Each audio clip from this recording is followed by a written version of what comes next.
já jsem dám na tohle Fit to Fight.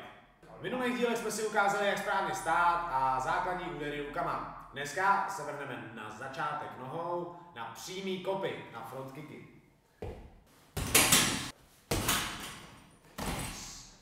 K čemu se takový front kick může používat? Buď to můžete používat prostě na držení vzdálenosti, případně rozhazovat soupeře, anebo ho můžete použít i jako vlastní útok.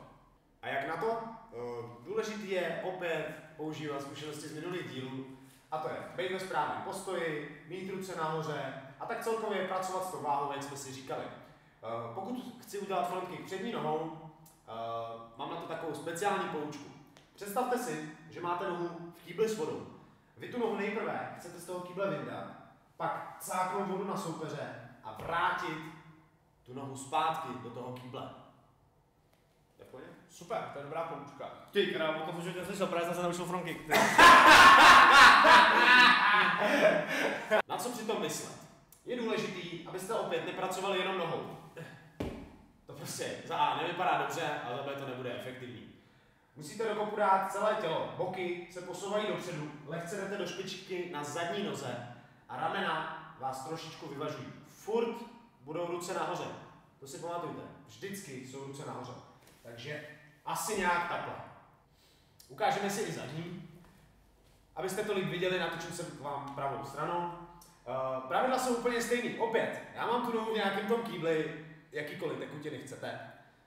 Zvedám před sebe a opět používám boky a ramena k tomu, abych došáhl co nejdál. Nohu vracím na svoje místo. Nechci, aby se mi stávaly nějaký přepady, překroky. Sami vidíte, že tohle není úplně stabilní pozice. Front kick se dá kopat víc způsobama. Ukážu vám dva základní. Jeden pochází vlastně z karate a druhý je hodně z thajského boxu. Ten karatistický je hodně o rychlosti, je to o švihu z kolene, snažíte se trefit úderovou plochu a tím soupeřovi způsobit hlavně jakoby bolest, není to tolik o to rozhození, jde vlastně o to, že švihnete tou přední nohou z kolene, úderová plocha je, jako kdybyste stáli na špičce, bříška vašeho chodidla. Druhý základní front kick, který je dost často vidět i v zápasech, je vlastně těžký thajský, kde se snažíte spíš toho soupeře nějakým způsobem posunout, říká se mu taky tý. Hodně tam používáte ty boky a ta noha je spíš jakoby narovnanější oproti tomu švihnutí z toho kolene. Je to vlastně hodně dopředu.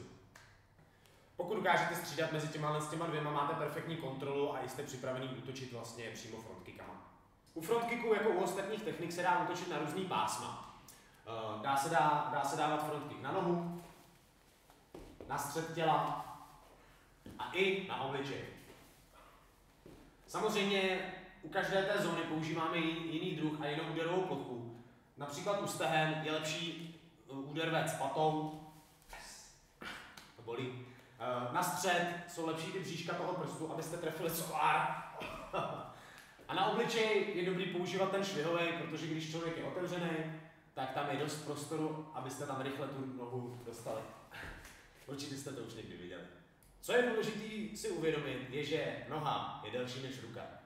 Takže pokud na mě soupeř útočí přímkama, které jsou nejdelší vlastně údery rukama, já stále, pokud mám dost prostoru, můžu aplikovat svoje kopy. Podívejte se, já bych na něj nějakým způsobem zaútočil, došáhnul bych na bradu, ale pokud já začínám z větší vzdálenosti, on může reagovat front kickem a já nemám šanci se k němu dostat. Ta vzdálenost je naprosto jasná. Další důležitá věc je umístění stojné nohy při kopu. Nikdy nesmí být moc blízko, protože pak vlastně veškerý ten tlak, který já vytvořím tou nohou, jde proti mně. Pokud si stoupnu příliš blízko a chci soupeře odkopnout, odkopávám sám sebe. Pokud mám bázi dostatečně za sebou a mezi nohama je tupej úhel, já jsem schopný těžšího soupeře poslat od sebe pryč a tím si vytvořit prostor pro další útoky. Pokud máte parťáka, můžete si to spolu natrénovat. Právě tak, jak jsme to teďka dělali. Jeden po druhém na sebe dáváte front kicky a zkoušíte si, jestli přepadáváte, případně jestli se neodstrkujete pryč. Parťák mi dělá lehký odpor, nic extra silného, aby mě za každou cenu přetlačil, ale zároveň se nenechává odstrčit jenom tak.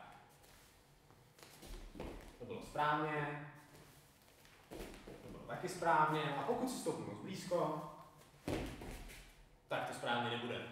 Takhle, když to budete pilovat, za chvilku budete cítit, kdy stojíte správně, nestojíte. a jakým způsobem se do toho vždycky přiblížit.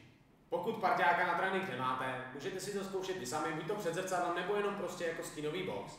Na co se soustředit? Je důležité si zase uvědomovat všechno to, co jsme si řekli, aby ruce byly nahoře, správný postoj, nepřepadával jsem dopředu, ani jsem nepadal za sebe, používal jsem všechny části těla tak, jak mají. Vidíte, že stojná noha zůstává na místě a ta druhá se vrací zpátky do mého postoje. A já vlastně tímhle způsobem můžu trénovat tak dlouho, jak budu chtít. Ruce držím nahoře, pánev jde dopředu, ramenami dělají balant dozadu. Takhle si to můžete natrénovat i sami.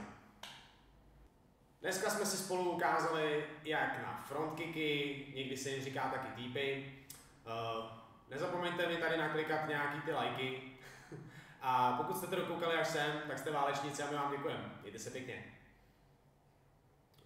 Možná ještě jednou něco jiného, trošku jiný slova, ale...